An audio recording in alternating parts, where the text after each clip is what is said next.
Back here in the North Shore Drive podcast, Chris Carter, Brian Batko, talking all things Pittsburgh Steelers before the Combine. Brian, we have our big board, which you guys can check out at post-gazette.com, where we've ranked the top 5 at several different positions, pretty much all the major positions out there in the NFL. And I want to focus on defense right now. And I think with a lot of people, they're talking about the defense and they're thinking, well, they got to get a corner because they got to find Joey Porter Jr.'s partner moving forward. But is cornerback the biggest defensive concern right now for the Steelers when you had all the injuries you had at linebacker, you're unsure about the future at defensive line, and you didn't really get great safety play last year, and that includes Minkah Fitzpatrick, who, I think is certainly still a great safety, but maybe he needs more help from the other safeties to be the center fielder that he is, and he doesn't have to try to jump into the strong safety roles that he was this past season. Is there a position that you rank above all else on defense as far as they have to get this right in the draft coming up? The interesting thing about this Steelers offseason, and specifically as it pertains to the draft, is I think we can all sort of agree, big picture, the offense is far more of an issue than the defense. Right. But on a more specific personnel level, you could argue just about every level of the defense has a bigger hole right now than there is on offense because of veterans aging out, contract issues, other than edge rusher. But I think you could make a case for D-line when you look at the, the age and lack of production there, coupled with the value traditionally placed on that position. Corner, same deal. Patrick Peterson, I was listening to his podcast the other day, his most recent one, All Things Covered, with his cousin, Bryant McFadden, former Steeler, and he didn't sound like he was it didn't seem like a foregone conclusion of like, yeah, I'm going to be back. We'll see you guys at OTAs. It was like, Steelers have to want me back. And, I thought that was interesting, as was him saying, hey, I'm willing to play just about any role as long as it's not on the sideline. And I'm like, I don't know, man, you might have to embrace being on the sideline if it comes to that. Like, hey, I know you want to play, but if that's ultimately what they deem to be best for you, that's sort of what the money's for. But, we'll see what happens at corner. A lot of moving parts and interchangeable various pieces there. Safety, DeMonte Casey, Keanu Neal, could see one or both of them not coming back at their age and price point. And then inside linebacker, to me, is the biggest question mark of all, just because of the rash of bad luck there, right? Cole Holcomb going down, not just with a season-ending injury, but a really significant one that is going to have a lengthy timetable, I think, to get back out there. And Quan Alexander with the torn Achilles, and he's a free agent too.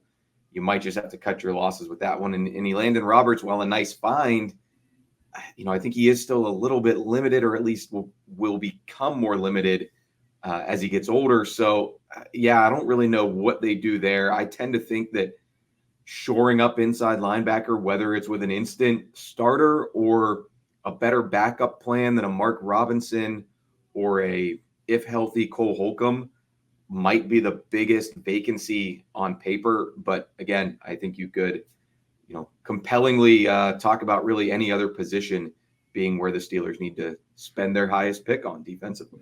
Yeah, that's the thing, is that you could find lots of reasons to add at several of these positions. And look, I think you could look at and say if Landon Roberts and Cole Holcomb, work out, that you could kind of hold at linebacker. But the Steelers, in every iteration that the Steelers have been a great team, they've had a linebacker leading the way. And I even mean the last time that they were real AFC contenders in the mid-2010s, because they had Ryan Shazier, and he was flying all over the field. He was the key to their defense. And when he got hurt, since his injury, they have not won a playoff game. And not that, that's the only factor as to why they haven't won a playoff game in the last 7 years, but he was a big factor in them winning a lot of really important games. That Bengals game, they don't win without him when he strips Jeremy Hill at the end of that game there. And I think you look back to the 2000s Steelers, off-ball linebackers, guys like James Ferrier, Larry Foote, Lawrence Timmons, they all played major roles for the Steelers in a lot of those runs, going as far back as the 90s with Levon Kirkland and the 70s with those guys.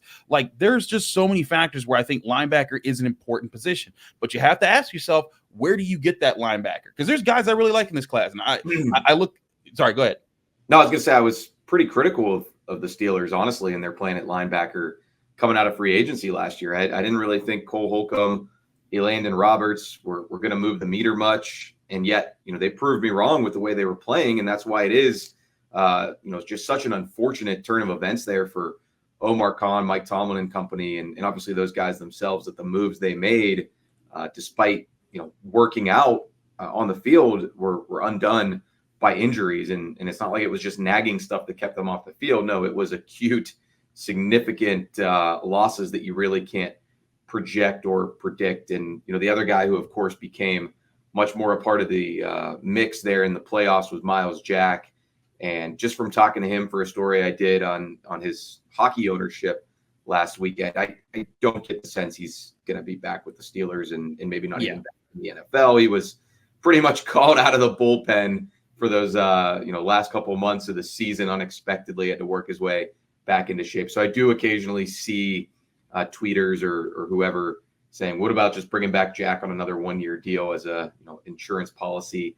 I don't think that's going to happen. Michael Walker, I don't really know. I thought he got a little bit better as the season went on, but he's been cast off by a couple teams already. So I probably want to try to upgrade over somebody like him at least as a stopgap solution at linebacker.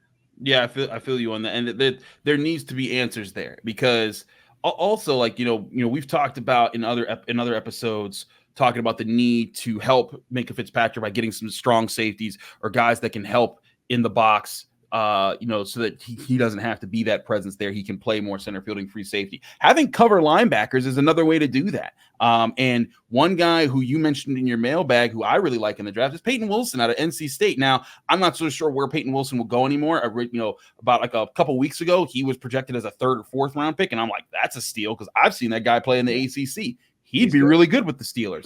Now he's being looked at as potentially maybe a late 1st round pick to a somewhat. I haven't seen that. I was going to say maybe 2nd, but to your point though, Chris, I mean, I do like this class of linebackers. I mean, Peyton Wilson for sure from NC State. He's an older guy with injury history, but you do just watch his film and you're like, this guy can go. Older brother played for the Pirates, was a pitcher for the Pirates for a year and a half, Bryce Wilson. So that would be an interesting Pittsburgh connection. I have to assume he's been here a time or two beyond just playing Pitt. And then Edgerrin Cooper from Texas A&M, bigger guy, flies around the field. Jeremiah Trotter Jr.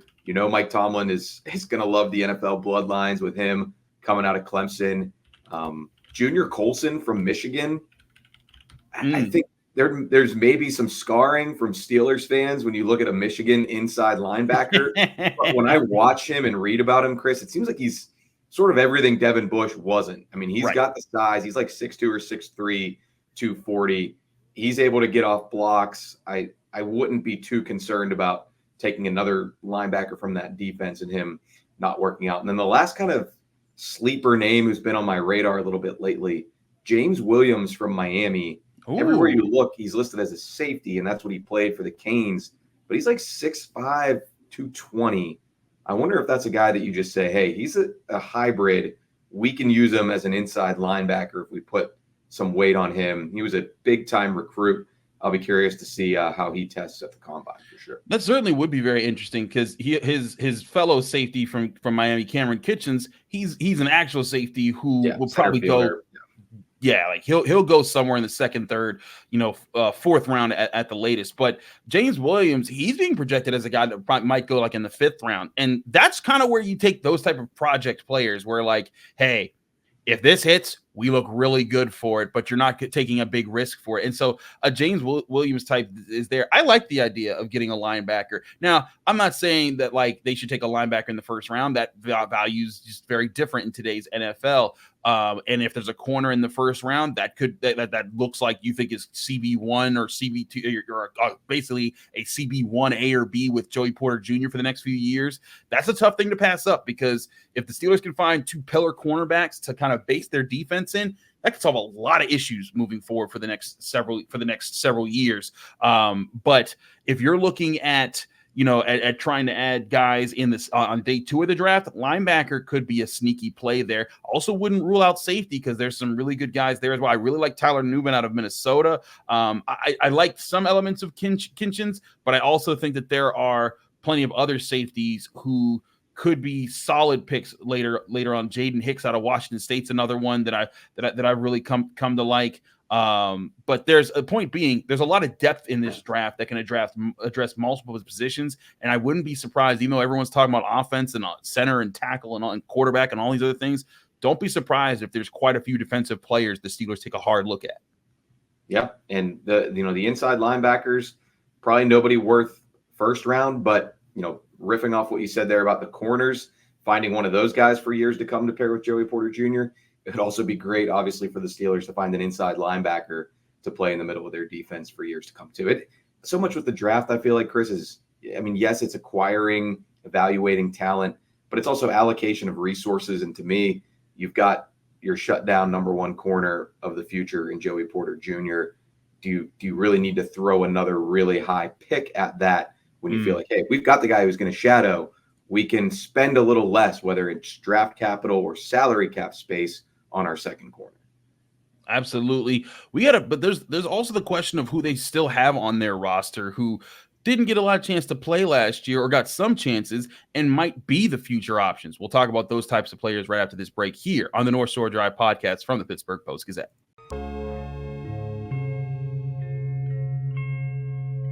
Thank you for checking out this content from Post-Gazette Sports. If you watch this video on YouTube, please like the video and subscribe to our channel. For all of the sports coverage the Post-Gazette has to offer, visit post-gazette.com.